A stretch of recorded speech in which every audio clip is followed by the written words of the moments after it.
primary ignition.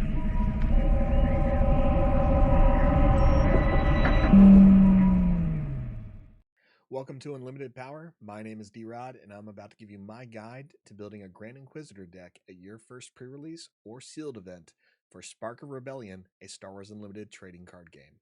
So let's take a look at what the Grand Inquisitor can do. If you're unfamiliar with the Grand Inquisitor, he comes from the Rebels series as well as the Obi-Wan series. You may have seen him in animated and live action already, and he leads the group of Inquisitors that under Darth Vader and Emperor Palpatine used to purge the Jedi.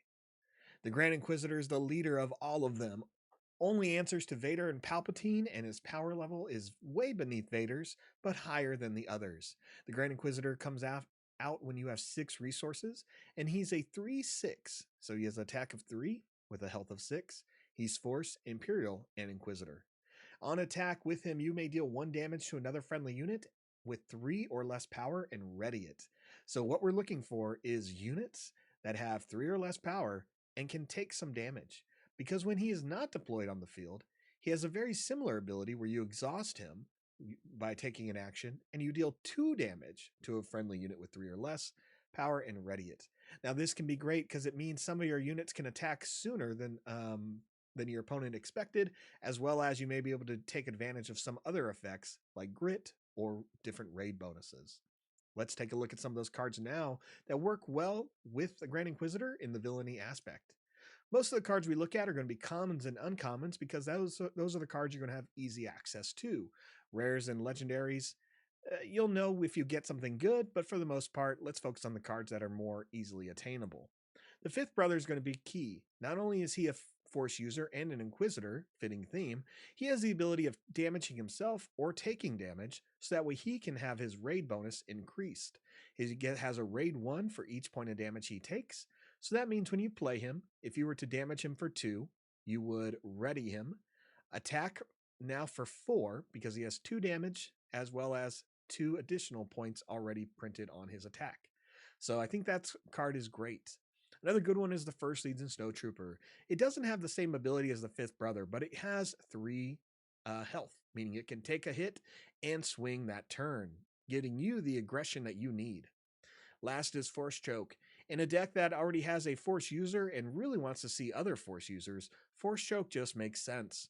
Pay 1 to deal 5 damage to a non-vehicle unit, but the controller does draw a card.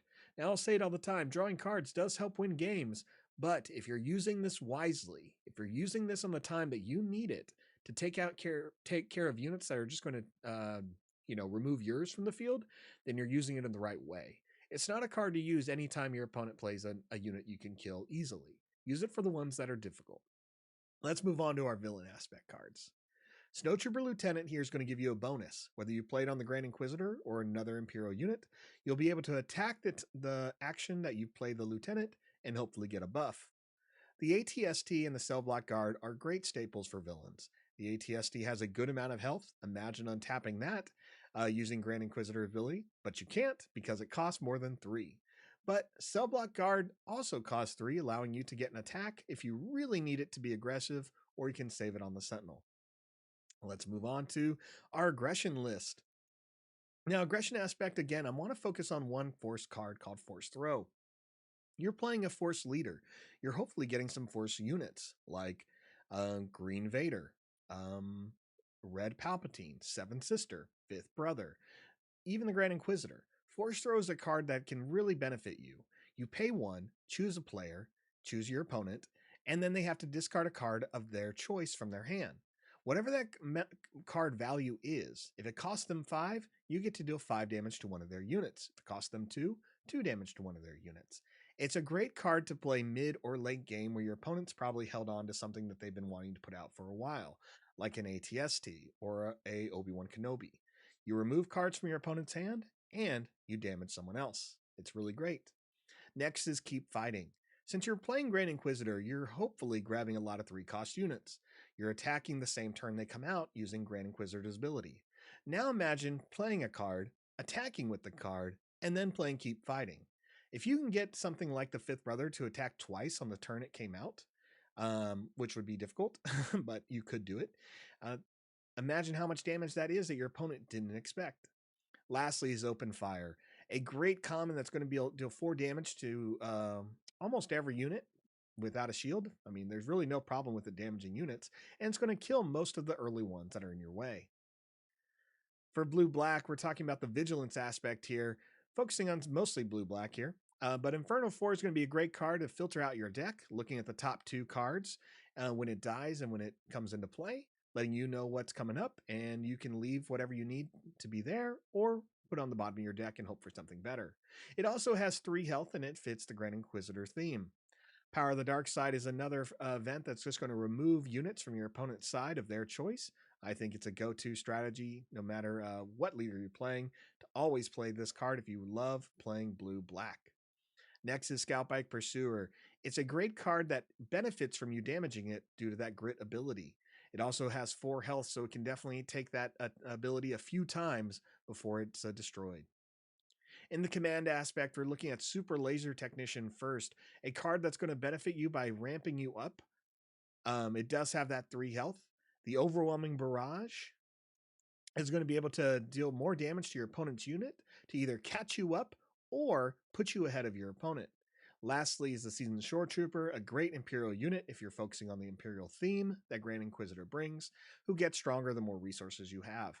He does have that 3 health, so he can benefit from the Grand Inquisitor's ability of readying him and taking the damage, as opposed to the Technician that once you kill it, it's just going to become a resource. Now, again, killing the Technician, never bad, as long as you're ramping into something on purpose. And lastly is our yellow cunning aspect with 3 cards here that I think can get us where we need to be. 7th Fleet Defender being one of the strongest ones. It's 3 and it has a shield. This allows you to take advantage of the Inquisitor's Imperial trait as well as its ability. You can damage the 7th Fleet Defender, ready it, and then remove the shield. The same thing goes for the Crafty Smuggler. Being able to ready it and just losing its shield allows you to attack early on when your opponent didn't expect it. Yes, the shield is great, but that surprise damage is what's going to throw your opponent off guard. Last is Asteroid Sanctuary, exhausting an enemy unit to shield one of your own, only to ready it again? There's some fun. So anyway, these are the commons and uncommons that I think that you could use to build a great Grand Inquisitor deck at your future pre-release or sealed event.